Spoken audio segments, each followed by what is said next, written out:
just start off by telling me, how did you meet the cast and how did the concept of the movie come about? I So, know it's La Georgia, who the movie's about, is based on a true story between her and her husband. I met her when I was out campaigning for my first Oscar contending short film called Lalo's House, but she was not La Georgia yet. So when she came out, she's been with her husband for 30 years. So wow. it's a gay marriage.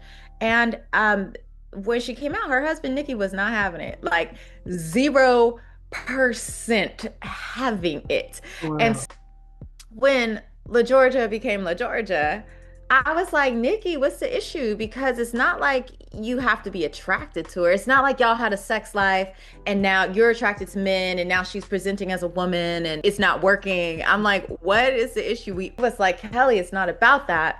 It's about my identity as a gay man. I was like, tell me more because Georgia was a famous actress, well, actor at the time in Germany. You do remember the series Ugly Betty? Yes. Okay, so Georgia was a star on the German Ugly Betty. The American Ugly Betty we got from Germany. Germany got theirs from Colombia. Okay. So, like a huge star in Germany. She came out to LA to break into the market here. Mhm. And so with this short film, Georgia was still trying to break into the market out here, and she thought she was going to get this first role as a trans woman, and then she didn't get it.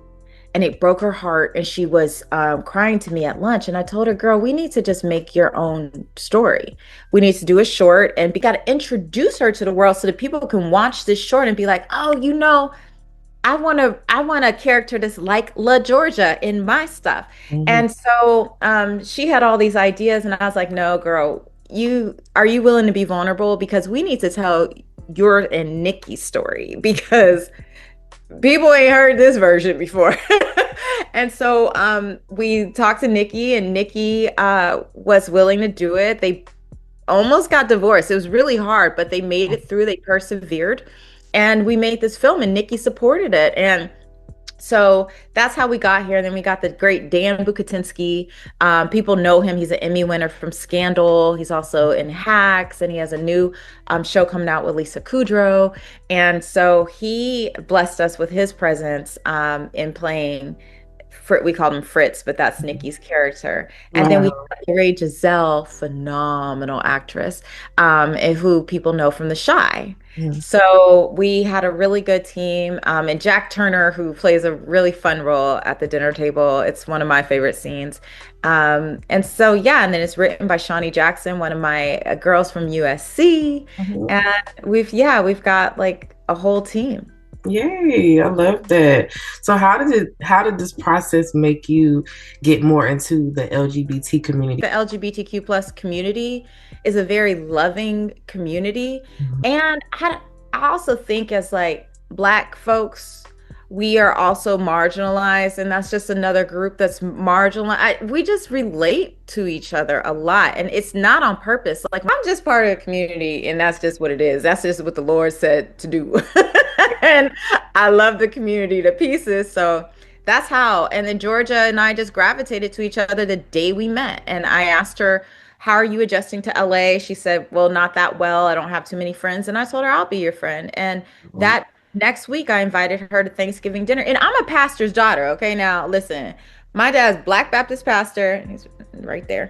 And I invited her to the pastor's house. And my dad and my mom have always been super embracing. They're not judgmental. Our family's never been like that. And I remember when Georgia walked in, and my dad just greeted her with open arms and Oh, was like, you always have a place in my home. And that was like, she met her just like she met dad just a few months before he passed. He passed away later. And so like we have that connection of knowing that she belongs to a family here in Los Angeles. She really is my sister, and our family really has taken her.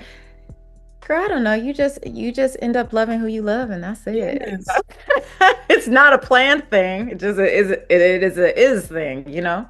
That's so special that y'all were able to share that moment. You were able to welcome her in and really create a story for her to tell to the world. Yeah, and now we're Oscar contenders. Like, who'd have thought, right? Yeah, we just want to get the word out about the story, about La Georgia. It's really beautiful. It came out to be even more profound than I could have imagined. I love that. I love the just how you guys met and came together just to produce this and being nominated for an Oscar. I mean, that's just amazing. Thank you. Now we gotta briefly talk about Howard. How did Howard influence you? Because I feel like everybody goes to Howard and finds themselves. So how did Howard influence you just within your career? At Howard, I found anthropology. So my degree, so I was an archaeologist before I became a filmmaker. So I was living in like Wow. the Central American rainforest, pitching a tent, Wow. catching tarantulas. I'm weird like that. I like spiders. Such a strange bird over That's here, but like cool. I could get them to come out their hole. They're soft like a rabbits. Hmm. So anyway, I was doing that. Then a film crew came to one of our archaeological digs, and they didn't understand the what we were doing. And so I sat with them and I wrote out the questions and basically formulated the story, not realizing that I was writing a script. And then this Wow. film went on to win all these awards at festivals, and I was like, wait a minute. And so I decided my last semester at Howard to get an internship at National Geographic Television and Film. And then that's what solidified my interest in the anthropology and filmmaking and telling stories that deal with social impact, hopefully positive social impact, Mhm. and relating to each other and understanding each other and loving our differences. And so Howard is really what brought me to understanding how to remove yourself and your biases as much as possible from other situations or other people's upbringing and just observe and listen versus being like, well, that's not what I learned and that's not how I was raised and that's not.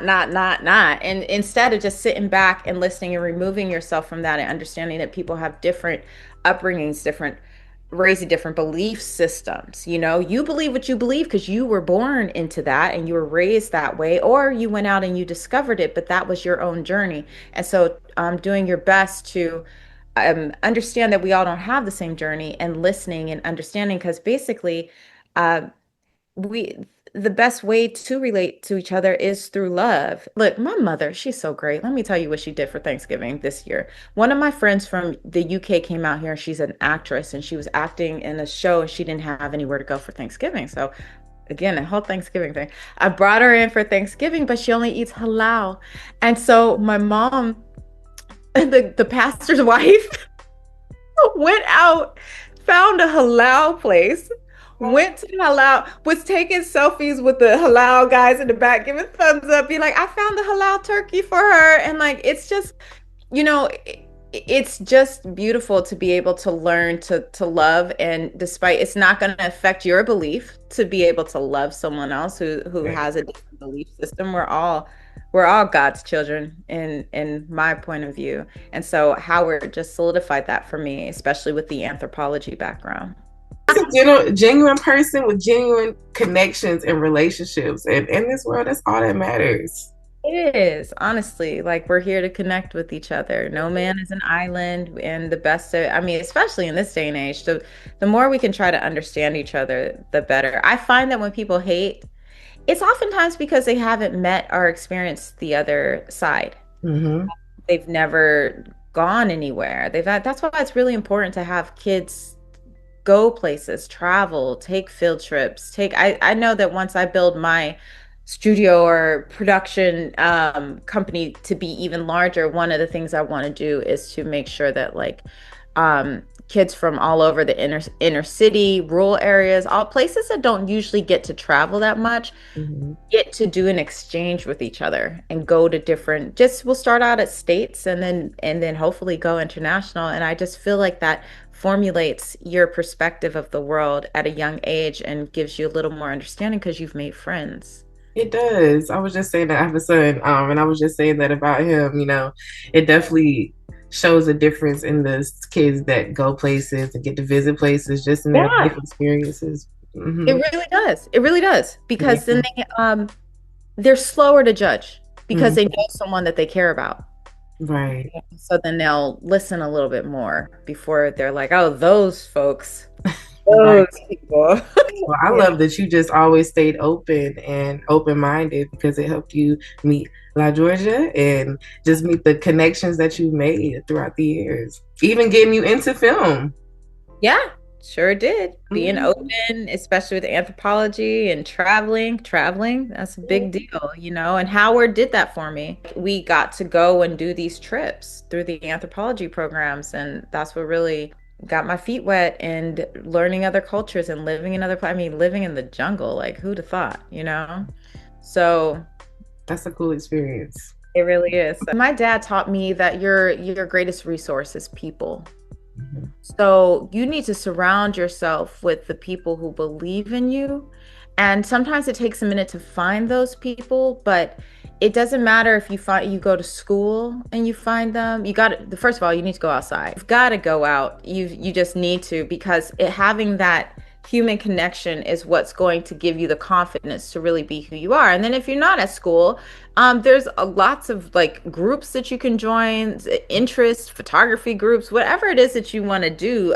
If you're a designer, if you're an engineer, there's all kinds of groups that you can find on Meetup or whatever. But I'm a social person, and even if you're not that social, you just need to suck it up for a second, okay?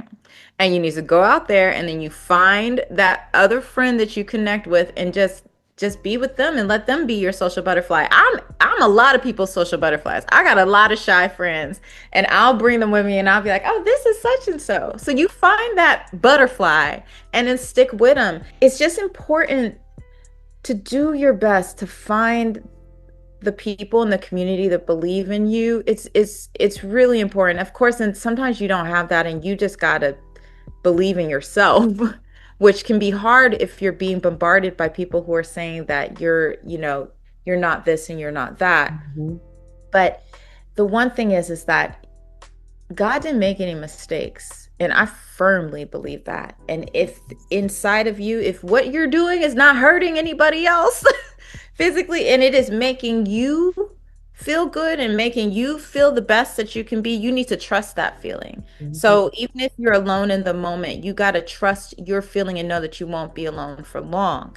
And go out there and find your community because we're here. There's like billions of people in the world. We here for you. You just got to Oh, come out, you got to get out and find them because it's really important to have community. It really is. it is.